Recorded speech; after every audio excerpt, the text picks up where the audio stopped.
As you may know, CarGurus is based in New England, and as you can see, I have a beard.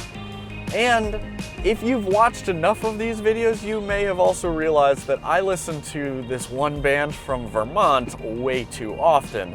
And when I'm not doing this, I like to spend my time biking or skiing or camping or hiking. So it's about time we added a Subaru to the mix. Now this is the 2021 Subaru Forester, and for those of us living in Massachusetts, well, we have been seeing these things come down the highway from Vermont and New Hampshire and Maine for over 2 decades. Yet every time Subaru updates the Forester, it gets a little bigger, it gets a little heavier, it just gets a little less reminiscent of that adorable little toaster of a car that we all fell in love with in the late 90s. So before we decide if the latest Forester is worthy of the cult-like following that Subaru has developed over the years, we're going to ask you all to subscribe to the CarGurus YouTube channel. And now once you've done that, well, we can get crunchy. The Forester competes directly with cars like the Ford Escape, the Honda CR-V, and the Toyota RAV4. But you see, the shoppers that I generally talk to are kind of peculiar. They don't tend to cross-shop the Forester against those other vehicles. Instead, it seems like they're always cross-shopping the Subaru Forester with, well, other Subarus. It's always the Subaru Crosstrek or the Subaru Forester, or the Subaru Forester or the Subaru Outback. And as it turns out, the Forester is kind of the Goldilocks choice between those 2 other Subarus. The profile is much more similar to that of a regular compact crossover than it is the Crosstrek or the Outback, because you see, it has plenty of ground clearance, but it's also not that long. Now, if you get a premium trim or above, this spoiler comes standard, and trust me, you're gonna want a Forester with one of those. It looks way better with it than it does without it. Step up one more trim level to the Sport trim and you get blacked out wheels. Or you can go with the limited trim and then you get these. These are 18 inches and they look way better than the 17-inch wheels you get on the premium or the base trim. Those look like they belong on the Lunar Rover, the one made by Lego. You're also probably going to want to buy a Forester with these roof rails. Just keep in mind, they're not the fancy roof rails that you get on an Outback that have that swing out mechanism for the crossbars. So if you're gonna put a bike on top of your Forester, you gotta buy the crossbars separately. Subarus thrive in the great outdoors, not the middling indoors. Now sure, the interior of the new Forester, it's not offensive, but it also won't blow you away. For instance, there's not really a good place for your phone. Mine doesn't quite fit up here. And then there are things like this little cubby back here. I've been putting my wallet there. That might work for you, assuming you're not carrying a George Costanza-sized wallet. Now, on the bright side, literally, the visibility in here is phenomenal. The A-pillars are thin, the windshield is huge, and the side windows don't suffer from a high belt line. The leather seats in this limited trim are comfortable, if not entirely handsome, but even the cloth seats in the lower trims are really impressive. There's plenty of leg and headroom for rear seat passengers, and I love that the premium trim, only the second highest on the trim ladder. That includes things like the panoramic moonroof, heated front seats, reclining rear seat, and keyless entry. Those are some of my favorite features, and it's great that Subaru doesn't insist that shoppers pay for a limited or a touring trim in order to get them. Cargo space is great too. 28.9 cubic feet behind the rear seat and 70.9 max are competitive figures, and frankly not too far off the Outback. But the Outback is long, and trust me, it takes a little getting used to when it comes to parallel parking, whereas with the Forester, I mean, this thing feels like you could squeeze it in anywhere. In terms of tech and infotainment, it's all handled by Subaru's Starlink infotainment system. Lower trims get a 6.5-inch touchscreen, whereas the limited and touring trims get this 8-inch unit, optional in the Sport. The 8-inch screen definitely looks better, but it's not a massive upgrade. I actually like this more than the big flashy portrait-oriented screens you can find in the newer Outbacks, because it doesn't try and cram quite as many functions behind the touchscreen interface. I mean, we have buttons here, just the right number of buttons, and we have these knobs, and frankly, the tuning knob is fantastic. It's so quick and accurate. Now, the bass stereo is pretty low rent. It only has 4 speakers, and moving up to the premium trim only adds 2 more speakers.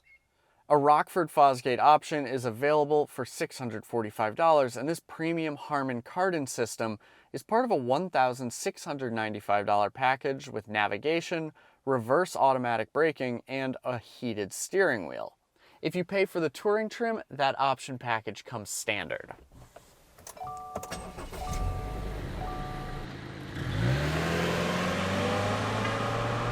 Driving the Forester brings a little good news and a little bad news. The bad news: there's only one engine offered on the 2021 Forester, and it's not the engine we want. This 2.5-liter horizontally opposed 4-cylinder engine is the same you'd get in a non-XT trim Outback. It makes 182 horsepower and 176 pound-feet of torque, mated to a continuously variable transmission. Now in the Outback, we say it's slow, it's underpowered, it's not up to the task, and we're right. And Subaru knows we're right, otherwise it wouldn't offer the 2.4-liter turbocharged 4-cylinder in the Outback XT models. But the good news is that the Forester's lighter than the Outback. There's a little less work for that little 2.5-liter 4-cylinder to do. And its shorter wheelbase makes the Forester feel a little more nimble. There's no escaping the CVT, although it is better than some. I would still 100% prefer a traditional automatic, but it does not seem like Subaru is going to make that wish come true anytime soon. Steering is good, reasonably direct. Turn-in isn't sharp, but it doesn't feel sloppy. There's plenty of body roll, and while the suspension rides soft, the car definitely bounces a bit on the rough stuff.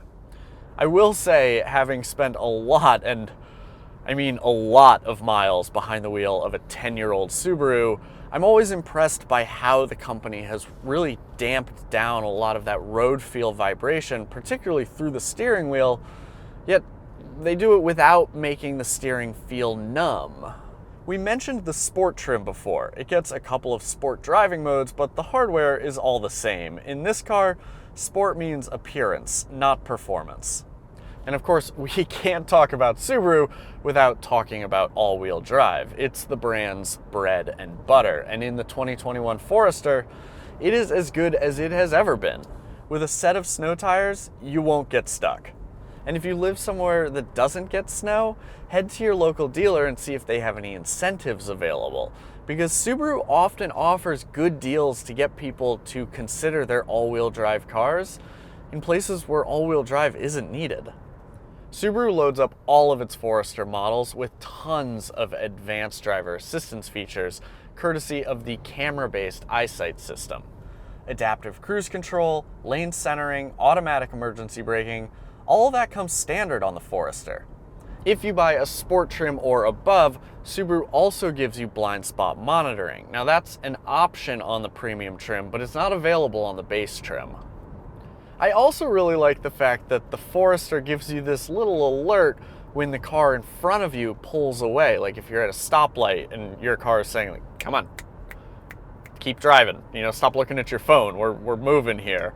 What I don't love is that the adaptive cruise control system in this car beeps at you every time a car enters into your path. It's like, I get it, it's adaptive cruise control. You don't have to notify me every time. Just slow down the car a little bit. I'll hit the blinker, I'll get in the left lane, we'll move past them, and we're back to highway speed. Subarus are all about practicality, and for many shoppers, practicality also means value. And so here's the short story. The 2021 Forester, it's a good car, and it's a very good value. How do I know? Well, let me tell you the long story. Hey there, Last time you saw me, I was reviewing my Ford Focus. But since then, there's been a couple changes in my life, namely a puppy that will not stop growing and a brand new baby. Safe to say, the first time we tried to fit both of those in the Focus, it was clear we needed something bigger. So, as you've probably surmised, we ended up buying a Forester. This Forester, to be exact. It was sensibly priced, safe, standard all-wheel drive, and it had enough cargo space and rear seat legroom for our new passengers. And fun fact, I actually saved a couple $100s a year on my car insurance because of all the onboard safety tech. Now, we ended up settling on one trim up from the base, which is the premium, and it added in our nice-to-have features like the big sunroof, the heated front seats, and the available blind spot monitoring, which we did spring for. When it's your own money being spent, the imperfections really do start to stick out, and the Forester is not perfect by any means. Like Matt already said, there's literally no place to put your phone. The bigger, nicer screen isn't even an option on my trim level, and I personally find the auto start-stop system to be especially jarring. These are small complaints, I know, but they are noticeable, especially when you're filming all the other new cars on the market every single week. Now, there's a reason why every third or fourth car up here in New England is a Subaru. The standard all-wheel drive is enough to get many people to the brand, and the visibility, driving feel, and the value was enough to get me to the dealership. And wouldn't you know it, they were enough to get somebody else to the dealership as well. Yep, I sold my Outback and I bought a Forester. In fact, I bought a Forester almost identical to Elliot's Forester, but in this color. And for me, it was all about finding the right car that did the right things at the right price. Subaru doesn't throw in all the nice incentives that some other automakers will include, like a super long warranty or free maintenance for the first couple years of ownership. But what Subaru does include on every single one of their cars, except for the BRZ, which is as much a Toyota as it is a Subaru, is all-wheel drive as standard equipment. And honestly, just the features that you get on Subaru's mid-level trims, particularly on the Forester, they're just more compelling than what you get on a mid-level RAV4 or Honda CR-V. Thank you for watching. Remember to subscribe to the channel, and you can head to CarGurus.com to read Stephen Edelstein's full review of the 2021 Forester. If you think Elliot or I made the wrong choice with our new car purchases, well, I'm sure you'll let us know in the comments, and we look forward to hearing from you there. Thanks again, and we'll see you next time.